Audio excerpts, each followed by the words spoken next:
Isang maling galaw lang sa minus 40 degrees, tapos ang lahat. Kabayan, bago ka muna mag-scroll, pakinggan mo muna to.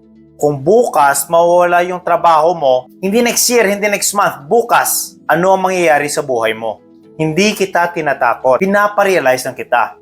Ako, regular employee lang, ako isang truck driver. Katulad mo, nagtatrabaho para sa pamilya at para sa future. Pero habang tumatagal, may napansin ako. Kahit anong sipag mo, kung income lang sa trabaho meron ka, delikado.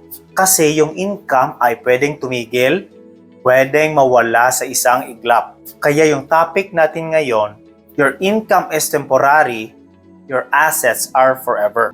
At lalo na kung nagtatrabaho ka sa extreme weather conditions, sa trucking, oil and gas, construction, kailangan mo ng exit strategy. At para sa akin, malinaw yon. Yon ang real estate.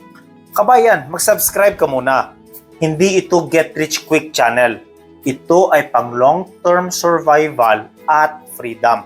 Kapag sobrang lamig at hindi gumagana yung equipment, doon nangyayari ang disgrasya. Sa Fort McMurray, sa yarda namin at minus 40, hindi ito ang klaseng lamig na magsuot ka lang ng ilang piraso ng jacket, pwede na. Pero ito yung klase ng lamig na kahit anong suot mo ng jacket, pumapasok pa rin sa buto mo. Bilang isang truck driver, may mga karanasan tayo sa labas pag extreme weather conditions.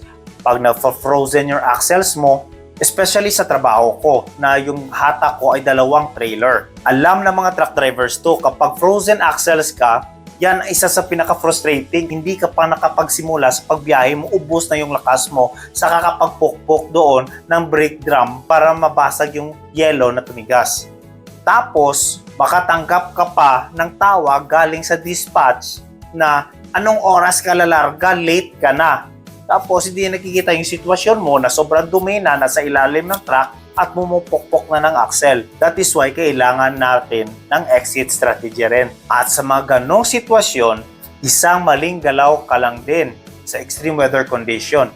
Madya-jackknife ka, mahulog ka sa bangin. So that is why, pag truck driver ka, yung attention mo na sa kalsada talaga. At kapag madya-jackknife ka, at especially 2 trailer yung hatak mo, hindi lang yung unit ang masisira. Hindi lang pera ang mawawala. Buhay ang kapalit.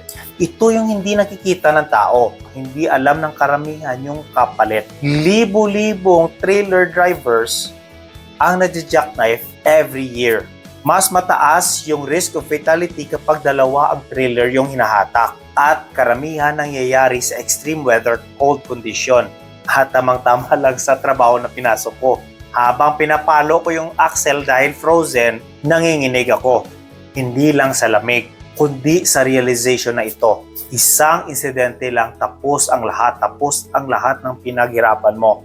Kung nakaka-experience ka na ganito, mag-comment ng relate. Hindi yung aksidente yung kinakatakutan ko, kundi kung ano ang mangyayari pagkatapos nun. Ang mas kinakatakutan ko, paano kung bukas hindi ako makapasok?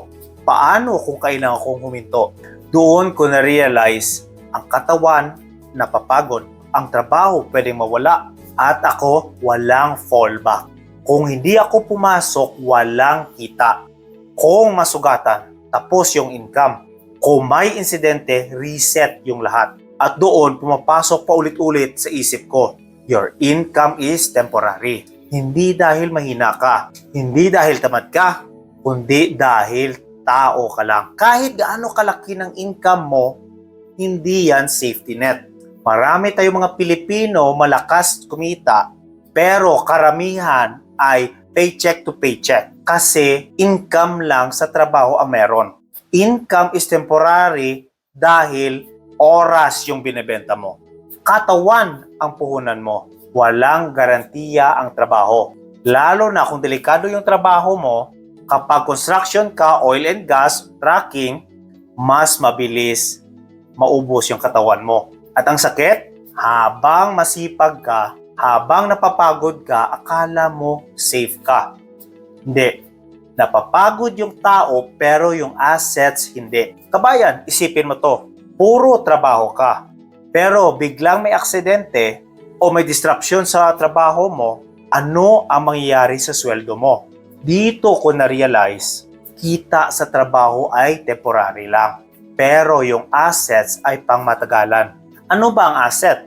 Hindi gadget, hindi luho. Ang asset ay isang bagay na gumagana kahit wala ka. Yun ay rental properties, stocks, small business, or other investments mo. So in real estate, rental property generates income kahit hindi ka pumasok. Tumataas ang value long term. May tax advantages din.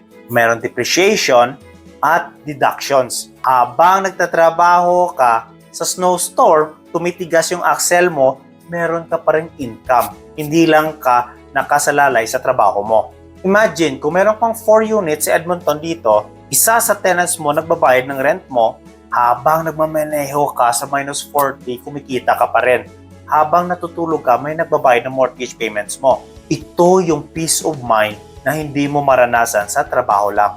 Historically, dito sa Canada, tumataas yung value ng property 3 to 6% per year. Samantalang, income sa trabaho stagnant o hindi tumataas. So kung may assets ka, kahit hindi ka pumasok sa trabaho, may income ka. Kahit gaano kalaki yung sahod mo, nakadepende lang sa oras at lakas ng katawan mo. O kaya mong ilagay ang buhay mo sa peligro para sa sweldo, dapat kaya mo rin gumawa ng exit strategy. Hindi kailangan huminto sa trabaho o maging expert agad. Ang maganda rito sa real estate, gumagana ito habang nagtatrabaho ka mismo sa trabaho mo ngayon.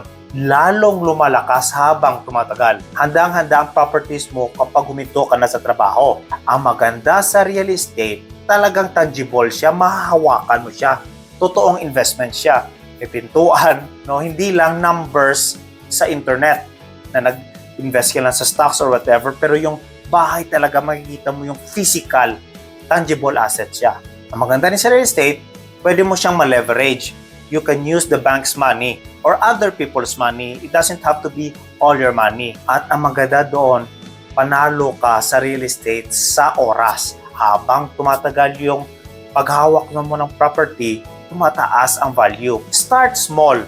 Kahit townhome ka lang or isang condo unit, importante magsimula ka. Matagal, pero buwan-buwan may pumapasok na rin.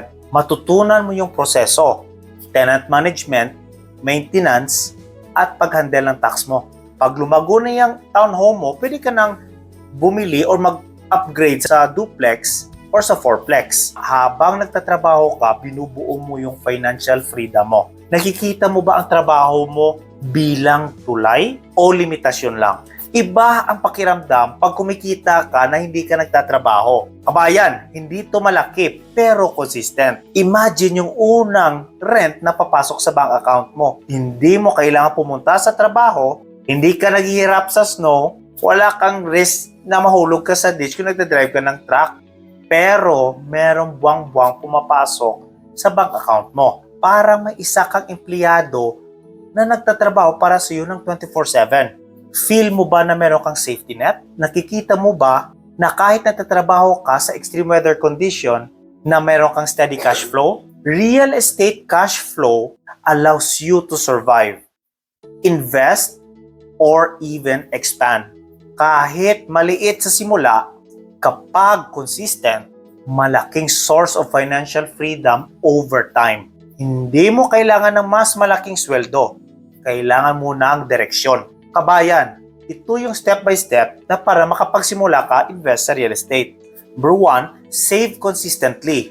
Kahit 5 to 10% ng kita mo, pero every month, dapat i-separate mo yun para maipundar mo na sa assets mo. 2, ayusin mo yung credit mo. On-time bills and low utilization. Doon kasi binabase rin ng bangko yung purchasing power mo, yung debt to income mo. 3, start small. Condo, townhouse, single family. Importante na kapagsimula ka na sa real estate journey mo. 4, repeat. Grow over time. Una, mag-ipon sa hilak o savings para sa unang down payment. Pangalawa, intindihin yung market. Saan yung may high rental demand.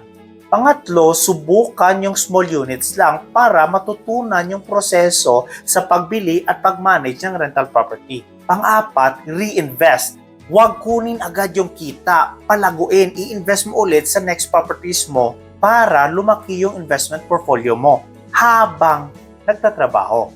Mas okay yung mabagal pero yung siguradong plano kaysa mabilis pero ang taas naman ng risk. Nakikita mo ba yung sarili mo na habang buhay nagtatrabaho lang o nagpupundar ng assets? Hindi sweldo ang problema, mindset. Kabayan, 3 klaseng mindset ang kailangan mong baguhin. Number 1 is hindi ka late. Ang late ay yung hindi nagsimula. Ang pagod ay dapat may patutunguhan. Hindi ka nag-iisa. Maraming mga Pilipino rin dito sa Canada ang nagpupunta din ng assets. Isipin ko lang yung trabaho ko sa -40. Nagpo-frozen your axle at taas ng risk ng pag-aksidente. Yung madiditch ka or magja-jackknife. Pero ang magandang feeling doon, kahit naghihirap ka, nagsisikripisyo ka, alam mo na may pinupuntahan yung hirap mo sa rental properties. Makikita mo na kahit naghihirap ka ngayon, pero alam mo na ang direksyon ng future mo at meron ka na ngayong control sa future mo. Hindi lang survival ang dapat nating habulin. Dapat freedom and security. Comment mindset shift kung tumama sa'yo.